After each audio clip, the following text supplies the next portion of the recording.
Hey guys, so in this video we're going to talk about how you can win every close range fight in 1v1. Fortnite is not like any other game or battle royale due to how much of the fighting takes place in close quarters. Yes, you'll use an assault rifle or sniper to chip away at people's shields and to begin the engagement, but you'll secure a majority of the kills with a shotgun. When Epic vaulted the pump at the start of Season 9, they said one of the biggest reasons in doing so was because it accounted for 26% of all kills. In the current meta, I'd say the combat and tac shotguns combined account for more than 60% of all kills. Last season, you would hit a clean pump shot and then switch to an SMG, but now the combat is so strong you don't need to swap to another weapon. You can just sit there like a little Timmy and spray your shotgun until you kill your opponent. Now, this video is not going to be me complaining about how stupid the current shotgun meta is or how overpowered the combat is. As Epic always says, we just need to adapt and overcome, so that's exactly what we'll do. I'll throw some timestamps on the screen now for each major tip or trick I give, but you guys know I always recommend watching the whole video through, and this applies more than ever if you're struggling with close quarter shotgun fights. So with that being said, let's start with one of the hardest new aspects of winning close range fights: box fighting. Box fighting has become the go-to defensive move for basically every decent player in Season 9. If you outbuild someone, they'll turtle up. If you push someone, they'll turtle up. You could literally just look at someone and do the wave emote, and there's a good chance their brain will malfunction and do the only thing it knows how to do, turtle up. I even do it a ton where I'll immediately turtle up to reassess the situation and bring whoever I'm fighting down to my level. Turbo building has become so strong that we all feel safe just sitting in a 1x1 while holding down turbo build. So until Epic either nerfs it or we find a way to make turtling not as strong as it currently is, we need to master the art of box fighting because of how important it is in winning close range fights in the current meta. If you've paid attention to who's qualified for the World Cup in New York City, then you'll know that every single one of them is an amazing box fighter. Players like FaZe Dubs, MSF Clicks, and Sen Booga, who have qualified multiple times for solos and duos, are easily the best box fighters in the world. A large part of it might be due to that juicy zero ping they have to yoink walls, but just taking a wall won't necessarily secure you the kill alone. It comes down to outsmarting your opponent, making quick and clean edits, protecting yourself while also keeping up the pressure, and of course hitting your shots when you get the opportunity to. Even when these players are the ones inside the box getting pressured, they're consistently able to turn the fight around and come out on top. I think I'm a pretty decent player, especially for a content creator, but I know one of my biggest weaknesses is box fighting. If I were up against an insane player like Dubs or Clicks, they would completely outclass me solely based on how fast they think, edit, and build. The way in which we can all improve at box fighting and in turn win more close range fights are to do a few things. First is something I've been seeing more pro players do, and that is 1v1ing their friends and teammates in box fights. They'll still do creative 1v1s and build battles, but pros are slowly devoting more time to strictly box fighting 1v1s. Just go into a blank creative world, have your friend turtle up, and then practice box fighting.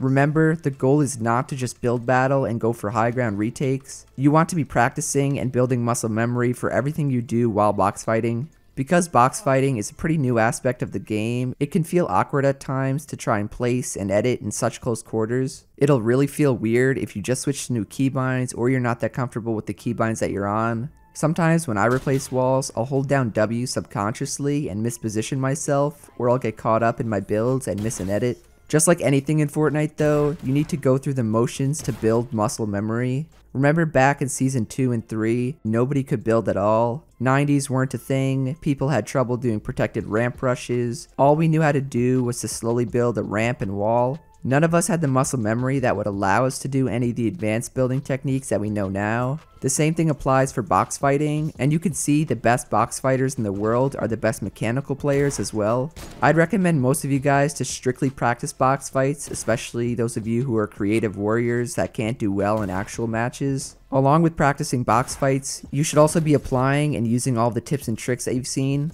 I have something like 4 different videos full of advanced techniques that you can use to counter turtling, or tricks that you can use while turtling to counter aggression. The best players in the world are always using tricks they pick up and are usually the first ones to master them. To consistently win close range engagements, sometimes the normal box fighting moves don't work, especially in arena or tournament matches against good players. That's when you have to pull out the It's Jerry and advanced trick that you practiced and catch your opponent off guard. You should be learning tricks that you'll use on your opponents as well as tricks that your opponents can use on you. This way, you'll know what type of trick your opponent might try on you, and you could use that to avoid falling for it.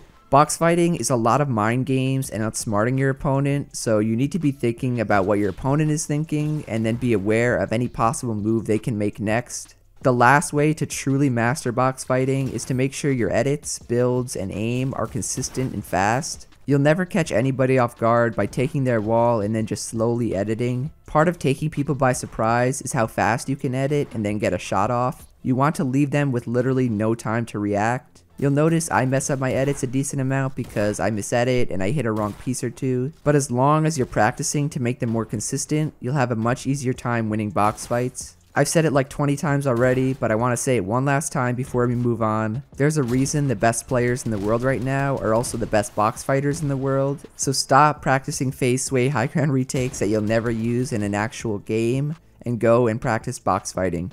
My next tip for winning close range fights is something I've also noticed from watching top tier pro players like Mr. Savage. A tip you guys have heard from the beginning of Fortnite is to always build after you shoot. Build, shoot, build, shoot. This way, you're blocking any return fire from your opponents and taking the least amount of damage as possible. Mr. Savage takes this to a whole different level by adding movement and edits to the mix. By constantly changing your position, all while surprising your opponent from different angles with your edits, it's nearly impossible to track you and to get damage off on you.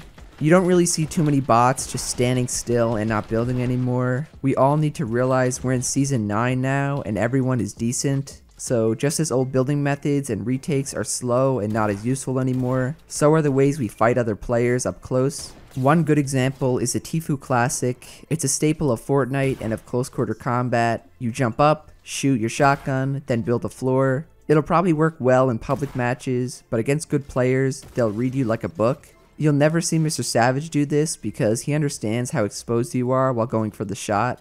Instead, what you'll see Mr. Savage do are a few different things like I mentioned before. Once he's a level above, he'll often edit through to surprise the opponent who thinks he's going to pop up on the ramp, or he might waterfall down while going for different angles and peaks. If he does go for the Tfue Classic, he'll constantly be changing the angle on where he jumps from, and a lot of the time, he won't even jump so he can just build faster. This is just one example of how close quarter combat fighting has evolved and how you need to adapt in order to win more fights. Remember to always be on the move and to do your best to catch your opponent off guard. You never want to telegraph your moves. Just think about it if you are the person you're fighting. Say there's a wall between you and someone you're fighting. By now, people expect you to make the window edit. People also expect you to build up and over and then edit, but not many people expect you to fake like you're building up and over and then edit through on their level. The days of simple edits and builds are behind us, lads. We're in the era of sweat lords and kids flexing $100 earnings on Twitter. This means we gotta step up our games and start thinking on the fly. No more just building and shooting. If you expect to consistently win more close range fights, you need to be building, shooting, moving, editing, and outsmarting your opponent. My last and maybe the most important tip for winning close range fights is to control the fight. What I mean by this is to always be in control of what's going on and the overall tempo of the fight. You never want to be the person who's scrambling to build up or panicking trying to turtle. Play close range fights at your pace and with what you're best at. If you're not an amazing builder, then there's no point in contesting a soccer skin who's 90ing to height. Bring him down to your level by chopping him out or turtling up. But if you're confident in your building ability, make your opponent uncomfortable and push them to play faster. Force them into a build battle for high ground and then pull out one of Papa Jarian's 5 useful high ground retakes. When they drop down and turtle, put the pressure on them and do not let them heal. But just make sure you're making the right decision for when to pressure and when to back off. If you're low on health and mats, keeping the pressure on them might not be the smartest idea. That's when you should instead fall back and turtle up. The point is, by controlling the fight, you're always the one who's deciding what will happen next in the fight. If you miss an edit or a shot and die, well, then you need to work on your editing and your aiming. But that's a lot better than falling off high ground because you were out of control building, trying to get back height. You will always win more close range fights when you can control the fight compared to those that you can't. I know I make it sound easy, and trust me, it's not, but just practice taking control of fights and watching players like Tfue or Bizzle. They're always making their opponent play at their pace and taking the charge of the fight themselves. To sum it all up, work on your box fighting because of how important it is in the current meta. Make sure you're moving, editing, and building during close range fights to take your opponent off guard. And finally, take control of the fight and make your opponent play at the pace that you set. So if this video helped you guys out, be sure to drop a like, subscribe to the channel, and to turn on post notifications. Thank you to everyone using code Jarian. The Ducky12 mini giveaway is sadly over, so I'm gonna need some more ideas on what to give away next. Let me know in the comments what you all had in mind. Otherwise, that's it from me, and I'll see you guys in the next one. Later. Produced by the game. Awesome production.